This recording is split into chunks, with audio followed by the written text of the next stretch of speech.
देवउठनी एकादशी है। संपूर्ण भारत की भूमि पर, संपूर्ण विश्व में आज भगवान कृष्ण, शालिग्राम जी भगवान और तुलसा मैया का मंगल विवाह हो रहा है। संपूर्ण विश्व में, पूरी भारत की भूमि पर पूरे सनातनी भाई बहन आज शालिग्राम जी के साथ में, लड्डू गोपाल जी के साथ में, भगवान नारायण के साथ में तुलसी जी का मंगल विवाह करेंगे। हम भी चाहते हैं कि आप भी मंगल विवाह करें, पर निवेदन है आप भी भीष्म पितामह जैसे आज भगवान से कह देना, भोलेनाथ मैं भी अपनी बुद्धि रूपी बेटी को तुझे समर्पित कर रहा हूँ। एक कर्म गति के कारण तू लूट बैठी, इतनी अच्छी थी, इतनी बढ़िया थी, पर केवल तेरे ललाट पर जो लिखा हुआ था कर्म की गति का खेल लिखा हुआ था, उसने तुझे अच्छे से बुरा बना दिया। मेरा निवेदन भीकन गांव की इस पावन धरा से, घर घर में चल रही सुमहापुराण से, आस्था चैनल फेसबुक पे सुन रहे सारी बहू बेटियां और माताओं से कि न सास बुरी होती है न बहू बुरी होती है।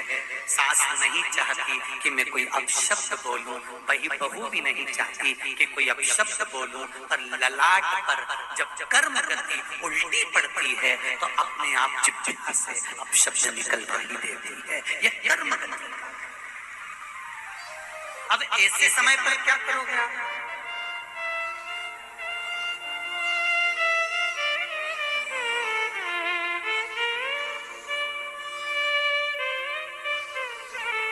ऐसे समय पर क्या किया जाए?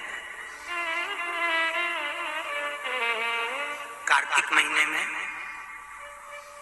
दो वस्त्र की महत्वता होती है, ध्यान लगाना जरा। जितनी भी माताएं बैठी हैं, चाहे वो सासू माँ हो चाहे बहू हो, बेटियां भी कभी ना कभी बहू बनेंगी और आप भी कभी ना कभी सास बनेंगे, स्मरण रखें। कार्तिक महीने में दो वस्त्र का विधान है, एक पीले कलर का वस्त्र और एक लाल कलर का वस्त्र। एक पीला वस्त्र है, एक लाल वस्त्र।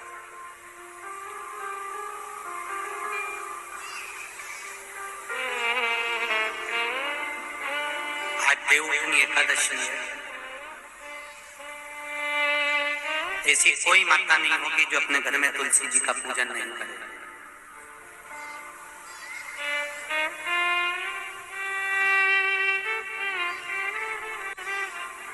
घर की माँ यदि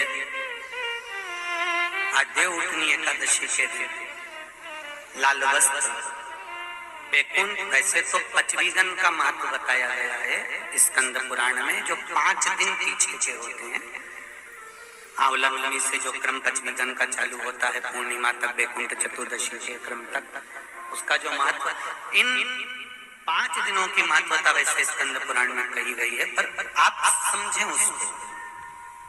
लाल वस्त्र अगर कार्तिक महीने में तुलसा महारानी पर ओढ़ाया जाता है और वही वस्त्र बाद में रख लिया जाता है संभाल कर, तो उस घर में किसी कर्म गति के कारण भी अगर अपशब्द निकल रहे होते हैं तो वो अपशब्द, वो वस्त्र रोक लेता है।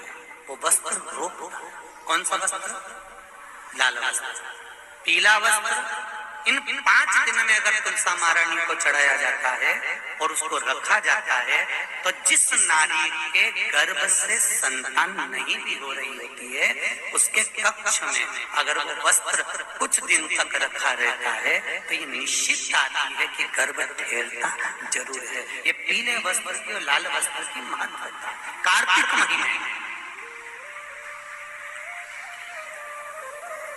अब कई माताएं कहती हैं कि हमारे पास में लाल वस्त्र नहीं है, हमारे पास में इतना नहीं है, तो लाल कलर का लच्छा भी तो आता है, नाड़ा, बोलो आता है कि नहीं आता? लाल, तुम्हारे घर में सिलाई करने का लाल कलर का धागा तो होगा ना, कि नहीं होगा? लाल कलर का लच्छा तो होगा, नहीं होगा सफेद कलर का धागा तो होगा, उसको कंकु में लाल कर दो। पर उस वस्त्र की महत्वता को हम समझें। जैसे बांस की पिटारी में, ये तो तुम लोगों की परिभाषा है। आजकल की माताएं तो सुहाग का सामान प्लास्टिक की टोकरी में रख कर देती है, पर हमारे यहाँ नहीं लिखा कि प्लास्टिक की डलिया में सुहाग की सामग्री दो। हमारे यहाँ कहा कि जो वंश बढ़ावे, जो वंशकार होते हैं ना, बांस बनाने वाले होते हैं, वंशकार होते हैं, इनको तो तुम्हें रोज धन्यवाद देना चाहिए। जो बांस का टोकरी बनाते हैं, सुपड़ा बनाते हैं, बांस का सामान बनाते हैं। आज भी विवाह में हमारे यहाँ मंडप भी बांस का होता है, सुपड़ा भी बांस का, डलिया भी बांस की। सबसे पहले खलमट्टी अगर आती है, शादी के ब्याह में सबसे पहले मिट्टी आती है, तो बांस की टोकरी में आती है। एक नियम है। क्यों? क्योंकि जिसकी शादी में मट्टी, इधर लाते जिसकी शादी में मट्टी बांस की डलिया में आती है, उसको संतान के लिए डॉक्टर को दिखाने की जरूरत नहीं।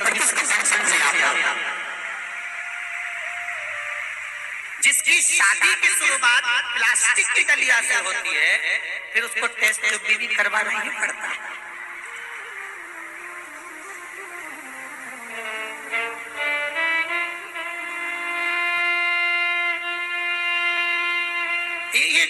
कुछ हमारे शास्त्रों के नियम है। अब आप उसको समझो ना समझो, चाहे उसके ऊपर हंसो, चाहे कुछ भी करो, आप चाहो तो थोड़े दिन बाद कह देना, बताओ सुअर वाला हमारा तो पगले जैसी बात करता है, तो उसमें कोई दिक्कत वाली बात नहीं है।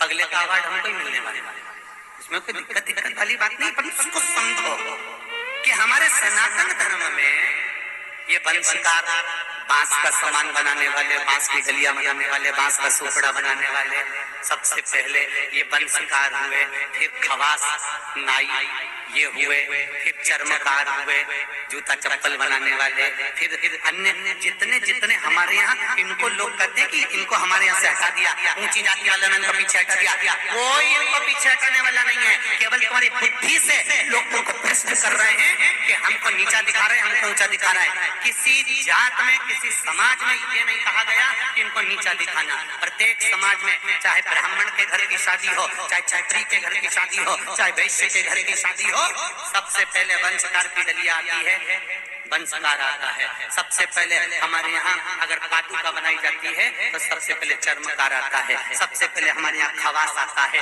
पहले इनको लाकर बिठाया जाता है। पहले संबंध भी सेठ खुद नहीं जाता था करने के लिए, खवास जाता था, वंशकार जाता था, ये जाते थे, संबंध पक्का कर आते थे और शादी हो जाती थी। ना लड़का देखता ना लड़की देखती। ये सब बाद में चालू हुआ। अब दुनिया के लोगों ने अपनी राजनीति को अखाड़ा बनाने के लिए कह दिया कि ये समाज नीची हो गई, ये समाज ऊंची हो गई, इसको पिछड़ा में कर दिया, इसको उसमें कर दिया। कोई नहीं कर रहा किसी को। भगवान की ये पोथी रखी है शिव महापुराण की, जिस पे रखी है, इसके 4 पाए, 1 2 3 और ये 4, ब्राह्मण क्षत्रिय वैश्य शूद्र, ये 4 पाए पर मेरी शिव महापुराण की पोथी रखी हुई है। कोई साधारण है?